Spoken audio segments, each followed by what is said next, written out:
নমস্কার, কেমন আছেন সবাই? সুতপা রান্নাঘরে আপনাদের অনেক অনেক স্বাগত। আজকে আমি বানাবো সুজি দিয়ে আলুর বড়া। তো পুরো ভিডিওটা দেখার অনুরোধ রইল। আপনারা অবশ্যই পুরো ভিডিওটা দেখবেন।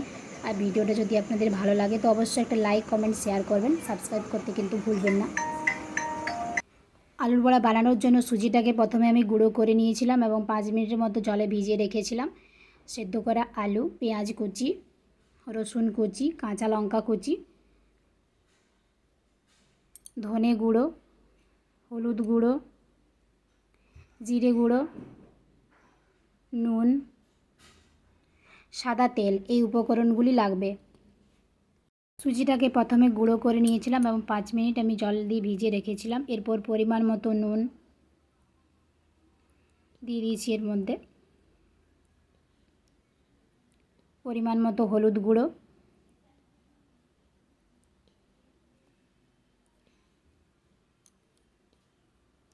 পরিমাণ মতো জিরে গুঁড়ো,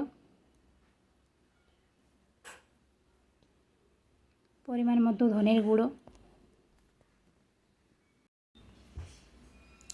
এরপর পেঁয়াজ কুচি, রসুন কুচি, কাঁচা লঙ্কা কুচি দিয়ে ভালো করে প্রথমে মাখিয়ে নিতে হবে। এই দেখুন সবগুলো একসঙ্গে মিশিয়ে দিয়েছি। এরপর এগুলোকে ভালো করে মেখে নেব প্রথমে।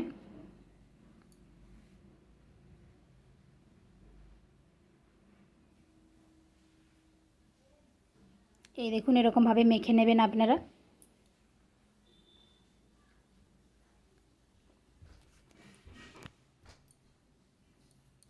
মাখানো হয়ে গেছে। এরপর সেদ্ধ করা আলুটা দিয়ে দিয়েছি। তো দেখুন সেদ্ধ করা আলু দিয়ে সব কিছু একসঙ্গে করে মেখে নিয়েছি ভালো করে।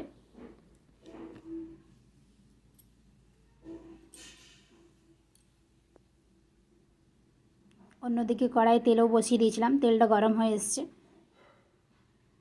এরপর বড়াগুলো দিয়ে দেব। সুজি দিয়ে আলুর বড়া বানালে কিন্তু খুব বেশি একটা তেল টানে না, মুচমুচে হয়, খেতেও খুব সুন্দর হয়।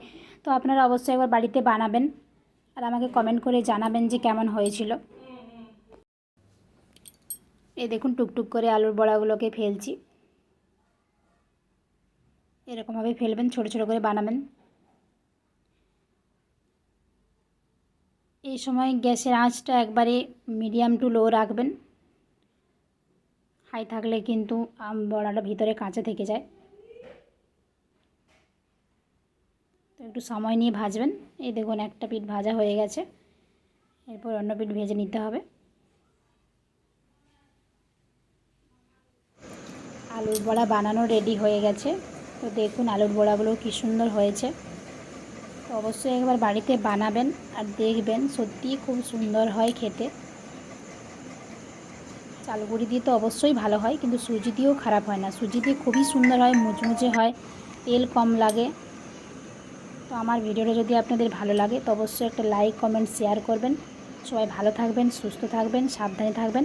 আজকের ভিডিওটা আমি এখানেই শেষ করছি। ধন্যবাদ বন্ধুরা।